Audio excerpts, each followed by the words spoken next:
Bonsoir et bienvenue sur ma chaîne. Alors voilà un petit produit de chez Mekarmi, la SGN3. Alors ça ressemble au tube. Alors ça c'est vraiment un essai, c'est pour voir un petit peu ce que vous en pensez. Je vais le comparer évidemment avec le tube de chez Nightcore. Alors c'est pas du tout la même construction, là on est sur de l'alu, vous allez le voir de près. C'est vraiment hyper costaud et j'ai été super surpris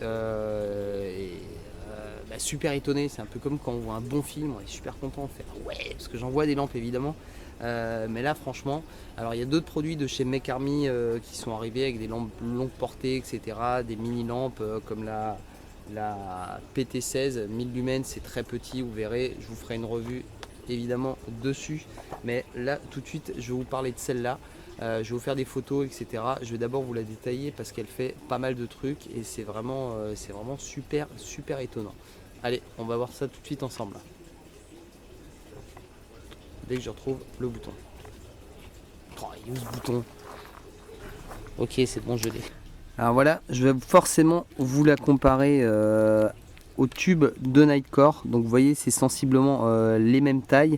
Maintenant, c'est pas les mêmes constructions, c'est pas le même poids. Là, on est sur environ 10 grammes avec l'anneau, etc.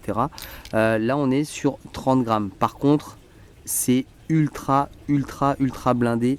Là, on est sur un corps en aluminium. C'est vraiment du costaud, c'est vraiment de l'usage militaire. 3 LED, je vais vous en parler.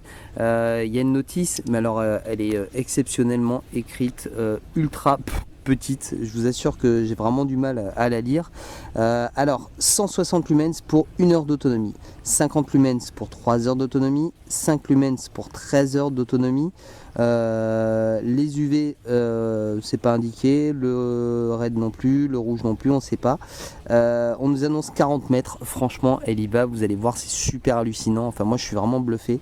On est sur un LED XPG2, on est sur 90 minutes pour la recharge, on est sur 280 mAh pour la batterie lithium. Alors déjà, la batterie elle se recharge ici sur le côté avec, vous allez voir, un petit un port micro USB. Donc là, hop, simplement on tire un petit peu là-dessus, donc c'est assez facile. Il y a comme un espèce de petit tiroir qui sort, on ouvre et là on se retrouve avec le micro USB qu'on va recharger assez facilement. Donc 90 minutes pour une recharge pleine.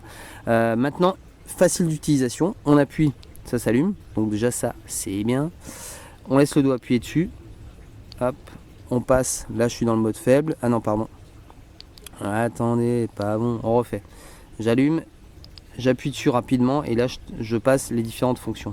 Donc là elle est éteinte, là j'allume, elle est sur le moyen, là elle est sur le faible et là elle est sur 160 lumens. Si je laisse le doigt appuyer dessus, je passe sur le premier mode. Donc ça c'est un mode UV. Alors le mode UV ça va servir à quoi? J'ai pris un petit biais, on va voir si ça fonctionne. Alors par contre je vais peut-être éteindre cet éclairage là. Vous allez voir que l'UV permet de repérer en fait les vrais billets et les faux billets. Donc je sais pas si ça se voit si bien à la caméra. Vous voyez, en fait on a des petits reflets qui ressortent de partout. Alors c'est assez marrant. On va voir de l'autre côté. Donc là manifestement c'est un vrai billet. En même temps c'est un billet de 5, donc j'aurais pas perdu grand chose. Alors c'est marrant parce que du coup on s'amuse à le faire un peu partout. Sur les draps, etc. Donc on trouve des trucs, c'est assez hallucinant. On a l'impression d'être un peu dans les experts, je vous laisse imaginer. Donc ça c'est assez drôle. Je laisse le doigt appuyé dessus. Je passe sur le RAID. Donc le RAID il est vraiment faible, hein. Il va suffire pour lire une carte, pour éventuellement lire l'heure de sa montre, etc. Donc c'est vraiment faible. Si je rappuie un coup dessus, voilà, je suis en mode clignotant. Donc ça c'est pas mal parce que c'est assez visible même de loin et ça va permettre, je sais pas, si je marche par exemple, si je l'installe sur mon sac, je marche sur une route, au moins on va pouvoir me voir, ou sur un vélo, n'importe quoi. Ça c'est vraiment pas mal. Si je laisse le doigt appuyer dessus, je retourne dans le mode lumineux normal. Ce qui est assez intéressant, c'est que si je laisse par exemple le rouge, voilà, j'appuie dessus une fois, il clignote. Je rappuie dessus, elle s'éteint.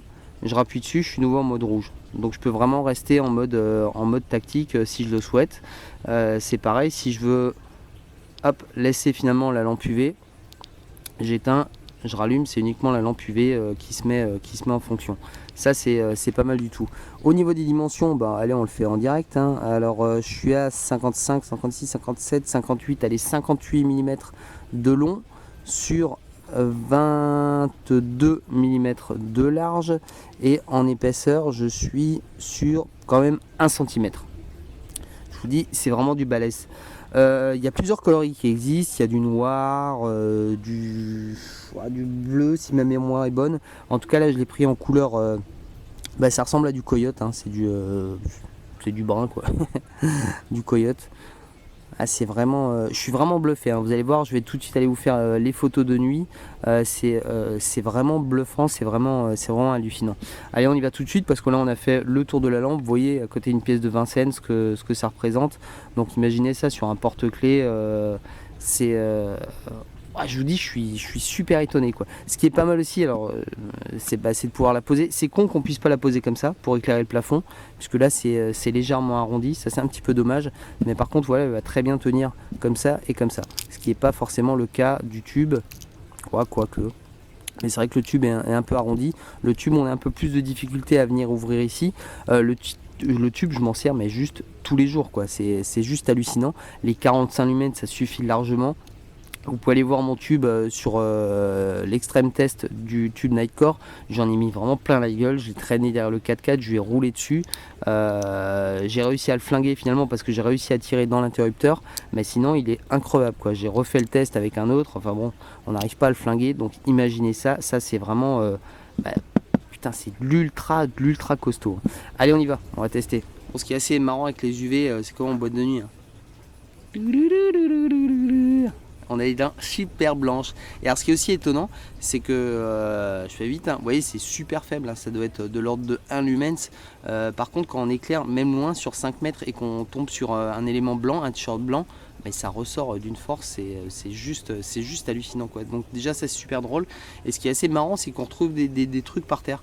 C'est-à-dire que tous les éléments blancs ressortent à fond avec ça. C'est-à-dire que vous perdez un petit truc blanc, vous cherchez tout ce qui est grain de poussière, etc. Vous le voyez. Ça c'est assez marrant.